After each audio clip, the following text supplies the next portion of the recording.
Shatalabaya labosata. Shamande ke bazaya labajata. Hila zoya kadebra de jaya labasata. Hallelujah. Shaya labasa. Utohlabelela yophutholisa uthi dolinde mnqamle zweni ngo thando nenceba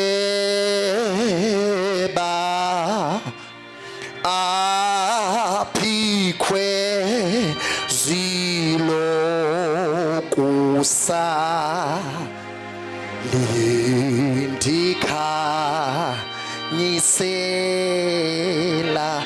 Kubekho le ndawo endiyithandayo ethi ngamlezo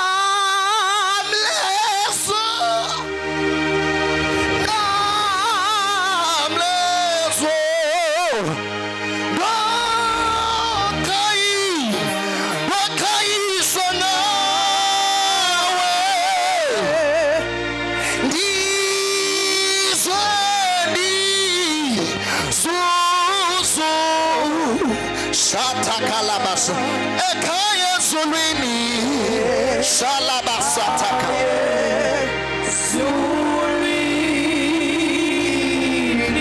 ngamlezo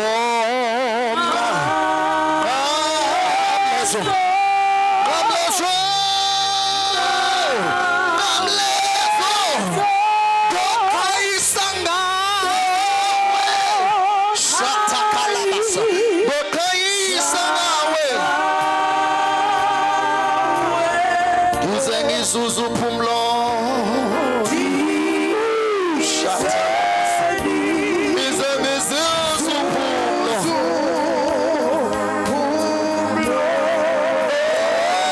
kaya zulwini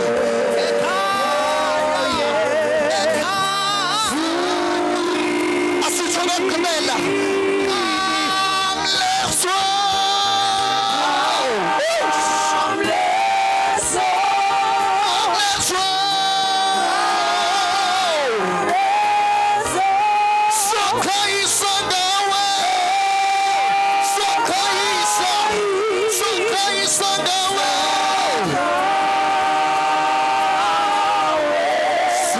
sifike khaya le size sizuzu phumlo shalabas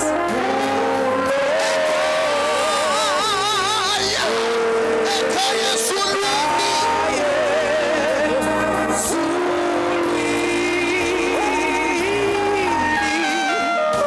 sengathi wayesu Jesu. Thank you sengathi wayesu Jesu enkathi begqiba umenza yonke lento babemenza yona ethi umsebenzi ekade ngiwuziselwe emhlabeni ngiwugqibile. Igama lenkosi malibongwe. Okwami ngoku kuba manje ukufumana ukuphumula ekhaya. Hallelujah. Elamane lemosha izengi izuzu phumlo Jesus ekhaya ezulwini ekhaya ezulwini. Hallelujah. Asiboneni izwi lenkosi ngokukhawuleza ukudibene nonqama kwincwadi kaLuka chapter 23 Jesus verse 46 ifunde kolhlobo apha kum. And Jesus called out with a loud voice and said, Father, into your hands I entrust my spirit. After he said this, he expired. Hallelujah. Ndithetha ndifunda le verse esiyifunda to the book of Mark. Ndafumanisa ukuba before uNkulunkulu ayobethelwa okanye before athwaliswe umnqamlezo nesithaba sameva lama soja lana ekade emlanda igama lenkosi malibongwe, they had a revelation of who he is. Hallelujah. Anento ethi kuyo before we crucify him, let us first give him his identity. Hallelujah. Ngoba le ndoda esiyoyibethelela ikumkani yazi ikumkani masiqale simenzele isaba noba singenaswesi amanye amakhosi asithwalayo kodwa masimnike sameva. Let us prepare a crown for him. Hallelujah. Ngoba iBhayibheli lithi to the book of Genesis lithi elixesha uAdam noEve besona uNkulunkulu wakhupha ilizwi lesiqalekiso wathi umhlaba uyovelisa imithi enameva. Ogqiba wathi wonke umuntu uyodla ukubila kwebunzi lakhe. Babona lamadoda uba before we crucify him masiqale simthwalise isiqalekiso somhlaba. Ngokuba bethatha ameva babethatha isiqalekiso emhlabeni beyosibethelela naye. Hallelujah. Basithatha isiqalekiso. Kukhona pho siyakhona ekuthatheni kwabo isiqalekiso bamthwalisa sona. Bathi lizwe ngoko lihlanjiwe esiqalekisweni. Ogqiba kwabo bamnqula ngoba inkosi yanqulwa. Ithi incwadi kaMark, they called upon him and said, "Oh King of Kings, oh King of Mchuta." Le ndoda lena yile bazayibethelela kodwa basabona ivalue yayo. Even though they're going to crucify him, but they see his value. They saw a value in him. Hallelujah. Hallelujah. Emva koko emva bemnqulile lanqwala izulu.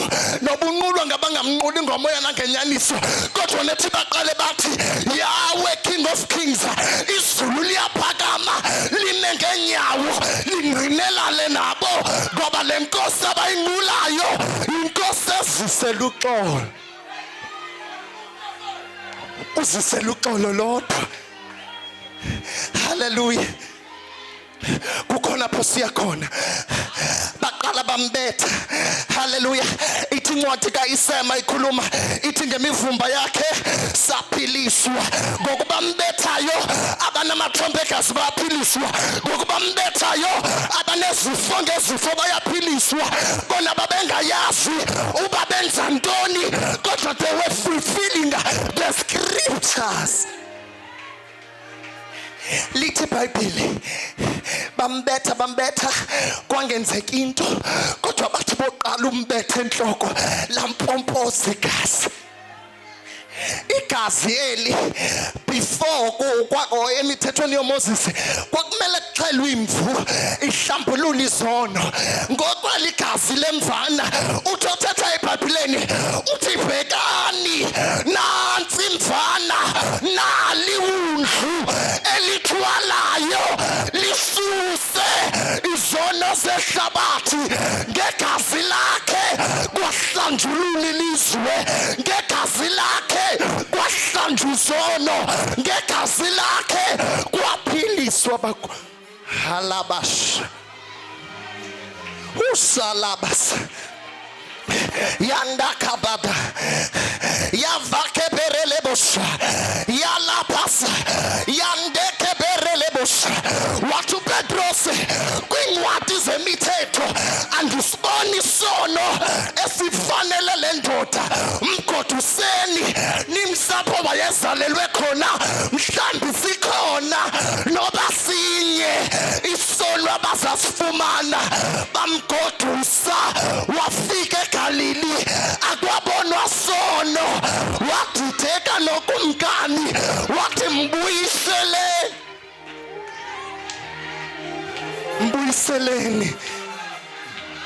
mbuyiseleni.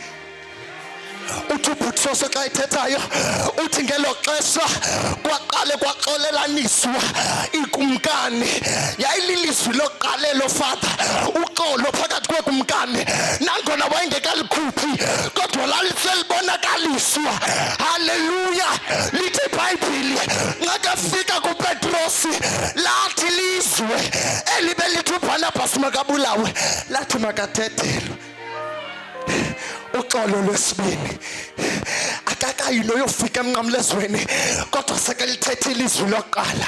Igama lenkosi malibongwe lithi iBhayibheli wachothela ngasemnqamlezweni at his lowest point, at his weakest, kodwa waloku ekhathala ngabantu bakhe iBhayibheli lithi kwanendoda eyayimthwalisa umnqamlezo yasindwa yawa ngoba yikho indoda ethwalela uThixo izono zalo. Igama lenkosi malibonga. Wathi ukhona usungabufa ubunzima nyathela apho ndinyathele khona, nyathela nyathela nyathela. Follow my steps. Ayavakala amanxeba kodwa kaphulukana necebo likaThixo. Igazi liyampompoza kodwa wahlala ecebeni. Amanxeba nawo awathethi bufikile apho uThixo akulungiselele khona. Athe kuba usaya futhi into ezakuthwala kunyathela apho uYesu anyathele khona. Waxolelanisa ngoba wayesazi into eyodwa uba akho nto nobakho emhlabeni ngaphandle koxolo. Igama lenkosi malibongwe. Wathi Father forgive them because abayazi into abayenzayo. Ewe bayenza bona benza usibhalo bacinga benzela ukumkani kanti balifulfila usibhalo. Baxolele uba wayengazange baxolele bazange avuke nasengcwabeni. Amabhatalana ayethetha ilanguage enye kodwa ngofika kwakhe kwaqala kwabhidana ilanguage ngoba kwenzeka afike izinto zifane. Yathenya indoda kwenye ulibele ba asifanelwanga, akafanelwanga lo muntu bahlale nathapha.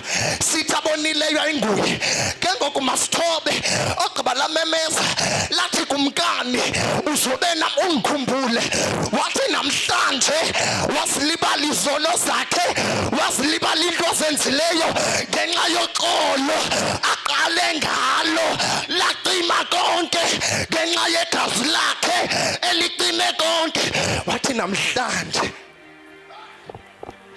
noba isigqeba sithi ngomso namhlanje, noba i-leadership yase-community ithi kule veki zayo, but today I say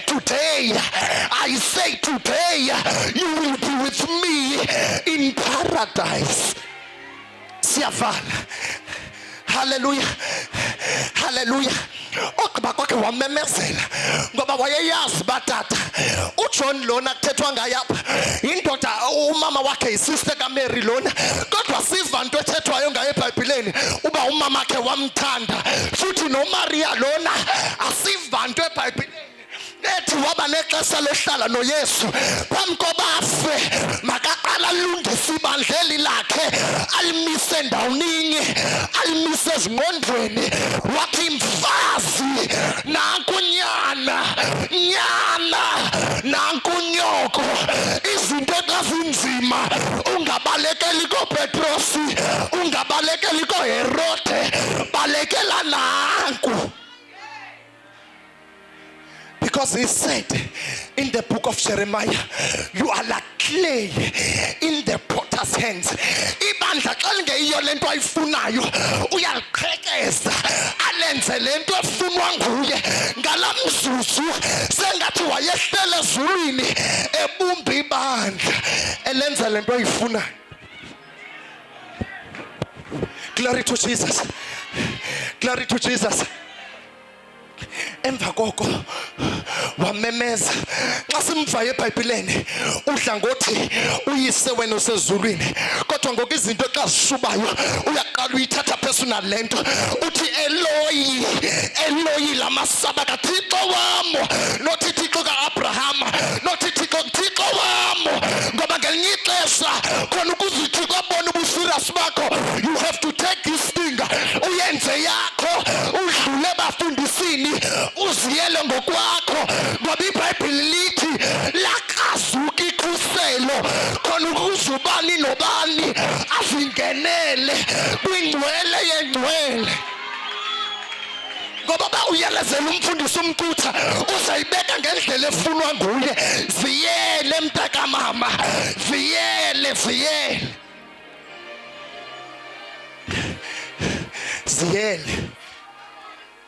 lithi iBhayibheli kwamnyama ngelo xesha wayesehadesi yena. eyoqala umsebenzi. Abantu abayazi lonto, bacinga kwaba mnyama ngoba kuqhelile bamnyama, kanti yena wayoqala umsebenzi. Haleluya. Ngoba xa ethi bawonda unikela, ayithethi uba lonto ufile. Haleluya. Ugcinise umphefumulo wakhe kulona mthembayo, ogqiba yena wahamba wayogqibezela umsebenzi eHadesi. Ngoba iBhayibheli nangona izikolo zithi wafa, but he did not die. He did not die. iBhayibheli lithi zithi kwakunomnye umfana eBhayibhelini owayesilwa esempini, ixesha lagqitha, impi ingekapheli, ilanga lasithela.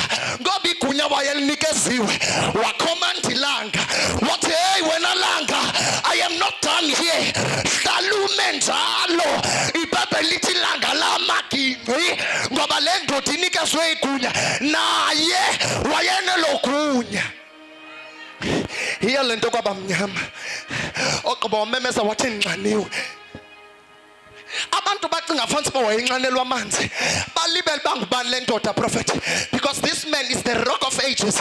Eli litye lacetyiswa ngabakhe, eli litye ama-Israyeli wathi xa engafumani manzi wathi makubethwe kulo aphuma amanzi. Wayenalo lonke igunya loyalela umnqamlezo, athi mnqamlezo ndini, khupha amanzi ndinxaniwe. Kodwa ngoba wayenganxanelwanga amanzi, wayenxanela imiphefumulo, wayenxanela ukutya kwasezulwini, ogqiba kwakhe wamemeza wathi kugqityiwe, ngoba izwe, ihlabathi, ibandla laliselivaliwe. Kugqibeke konke ngoba ibandla lizaliwe. Haleluya. Eyona nto wayeyibethelelo lemnqamlezweni kukuba kuzalwe ibandla. Walizala ibandla, ogqiba kwakhe wathi kugqityiwe. Emva koko wathi ndiyawunikela ezandleni zakho umphefumulo wami. Mamela, abantu abafundisi abakhulu bathi xa beshumayelayo bashumele ngamagama aseBhabhiloni, ngamagama esitha, oShadrach noMeshach. Asishumeli ngaloo nto thina, shumela ngamagama wabo, oHananiya noDaniel, because asikwazi ushumayela ngamagama esitha sibe singahambi nesitha, sihamba noNkulunkulu. Into yabangela uba isitha esi sibe negunya lothatha oDaniel sihambe siyobavalela, kungoba sabacela kuNkulunkulu wabanikeza. No Sathana wayengenagunya longena empilweni kaYobhi, nangona wayephelelwe zinto zakhe zonke, kodwa bathatha bayomcela kuThixo. uThixo athi okay ndiyamnikela ke, ungamthatha. Nawe lezi zinto obhekene nazo ayikuba uThixo akekho, ukunikele just for a moment, just for a particular season. Odlula kwesizini yakho, you will rise like him, you will rule above. Wathi ovuka kwakhe akabisabizwa ngoKristu Jesu, akabisabizwa ngoYesu Kristu, wabizwa ngoKristu Jesu. Nawe isimo sakho sizawutshintsha after unikelwe ezandleni zikaSathana. Akuvivinye, ngoba umuntu osivivinyayo nguSathana, umuntu osilingayo nguSathana. Umsebenzi kaThixo kukuba sinikele, so that the enemy can make us ready for the crown that the Lord has prepared for us. Naye uYesu wayengasoze abe namandla okuzenza izinto asenze emva komnqamlezo uba wayengazange unikele umphefumulo.